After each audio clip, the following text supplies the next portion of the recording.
Hi అండి, నమస్తే. ఈరోజు మన రెసిపీ వచ్చేసి ట్రెడిషనల్ రెసిపీ అండి. మన పెద్దలు చేసే అసలైన రుచితో జంతికలు గుల్లగా కరకరలాడుతూ రావాలంటే ఇలా చేయండి. చాలా క్రిస్పీగా క్రంచీగా వచ్చేస్తాయి. మనం పూర్వీకులు చేసిన విధంగా మనం రుచిని మర్చిపోతూ ఉంటాము. పర్ఫెక్ట్ అయితే రావండి, కానీ ఇప్పుడు నేనైతే పక్కా చూపిస్తున్నాను. ఈ పక్క కొలతలతో చేయండి, చాలా రుచిగా ఉంటుంది. ఇక్కడ నేను ఒక గిన్నె తీసుకున్నానండి. గిన్నెలోకి బియ్యము 3 గ్లాసులు అయితే రేషన్ బియ్యము, 1 గ్లాసు శనగపప్పు పట్టించుకోవాలండి. అంటే కిలో బియ్యానికి 1/2 కిలో శనగపప్పు అయితే కరెక్ట్ సరిపోతుంది. అలా మిల్లులో ఈ పిండిని అయితే పట్టించాను. ఇందులోకి 3 టేబుల్ స్పూన్ నువ్వులు, రుచికి సరిపడు ఉప్పు, రుచికి సరిపడు కారపొడి, చిటికెడంత పసుపు, అలాగే వామనండి. ఇలా 1 టేబుల్ స్పూన్ వామ వేసుకొని ఇలా బాగా నలపాలి.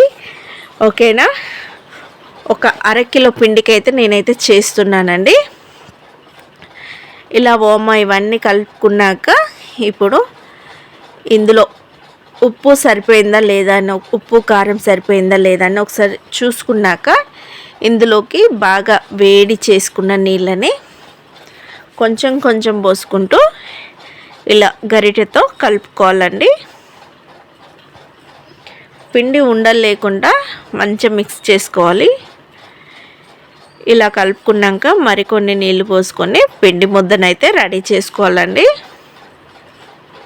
ఇలా పిండి కొంచెం వేడిగా ఉంటుంది కదా, ఒక 10 నిమిషాల పాటు పక్కకు పెడితే మనకు పిండి చల్లారి మనకు చేత్తో కూడా ఒత్తుకొస్తుందండి.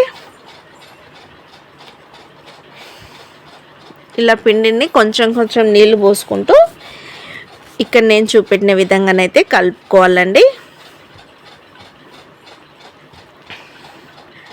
పిండిని మనము ఎంత బాగా కలుపుకుంటే అంత గుల్లగా వచ్చేస్తాయండి.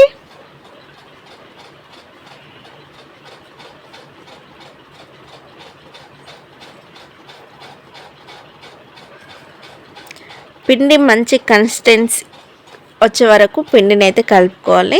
ఈ విధంగా పిండిని కలుపుకున్నాక ఇప్పుడు ఫ్లోర్ పైన ఒక పొడి క్లాత్ని అయితే పరుచుకోవాలి. జంతికల గొట్టాన్ని అయితే తీసుకోవాలండి. మురుకుల గొట్టాన్ని తీసుకొని ఇలా ఫిట్ చేసుకోవాలి. కింద ఒక క్లాత్ అయితే పరుచుకున్నాము. ఈ జంతికల గొట్టానికి కొంచెం నూనె అప్లై చేసుకోవాలండి.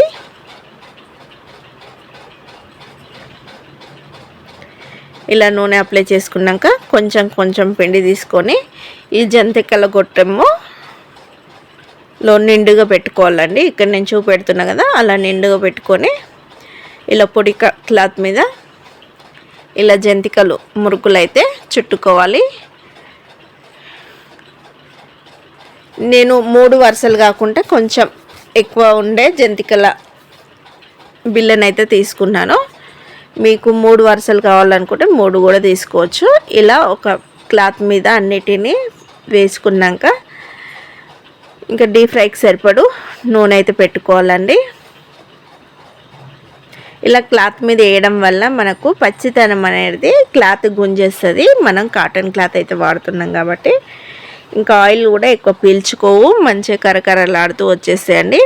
ఇప్పుడు నూనె వేడయ్యాక డీప్ ఫ్రైకి సరిపడు నూనె పెట్టుకొని వేడయ్యాక ఇప్పుడు ఒక్కొక్క జంతికలను తీసుకొని ఈ నూనెలో వేసుకొని డీప్ ఫ్రై అయితే చేసుకోవాలండి.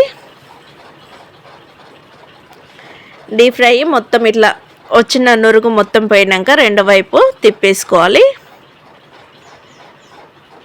ఇలా రెండు వైపులా కాల్చుకున్న మంచి కలర్ వచ్చే వరకు కాల్చుకోవాలండి.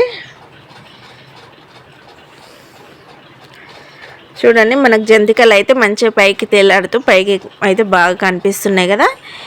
ఇలా వచ్చినాక వీటిని ఒక సర్వింగ్ ప్లేట్లోకి అయితే తీసుకోవాలి. లేకపోతే మనం జంతికలు తీసే గరిటెతోటే కొంచెం ఇలా ప్రెస్ చేస్తే మనకు కరకరలాడుతూ టపటప శబ్దం వస్తుంది. అలా వచ్చినప్పుడైతే ఈ జంతికలను అయితే తీసుకోవాలండి. ఓకేనా? మిగిలిన జంతికలు సేమ్ అదే విధంగా చేసుకోవాలి.